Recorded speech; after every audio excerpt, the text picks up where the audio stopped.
In the upcoming Salesforce Summer 24 release update, Salesforce is going to introduce action button component in the Salesforce Screen Flow, which is a very powerful, I can say very powerful tool which we can use. So today we are going to see one simple use case. In the use case, what I'm going to do when I select any account from the lookup component, all the cases related to that account should dynamically shown to me. So let's see. Firstly I have created one auto launch flow, and in the auto launch flow I simply get the cases based on the account ID, and I have stored all the record of that cases, and I have selected these fields: so subject, priority, and the status. And what I am going to do, then I created one screen flow, and in the screen flow I have created one created one lookup, so that I can select account dynamically.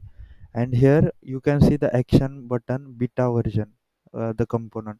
I have drag and drop that component here, and from this in the action I have called the get case related to account, which is the flow which we auto launch flow which we have called. So I have called this component here, and in the data table what I have do, I have called the action button, this action button, and in the action button you can see get case related to account, result, and case collection. So what this case collection is, simply the case collection is the uh, we can see correction variable which I have created in this auto launch flow, and based whatever the output which store in this variable will shown to me on this component. Okay, so let's see one demo. I simply debug that case.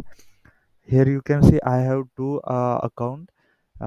This account having two cases, and the edge communication having I can see three cases. So let's go to debug and let's see. Firstly, I will select this one, and I simply click on the get related cases. You can see both the two cases are shown to me, and dynamically I will select the edge communication here, and I will click on this. So you can see the three cases will shown to me. So I can say this is a very powerful component, and let's see how it's work in the further. Thank you.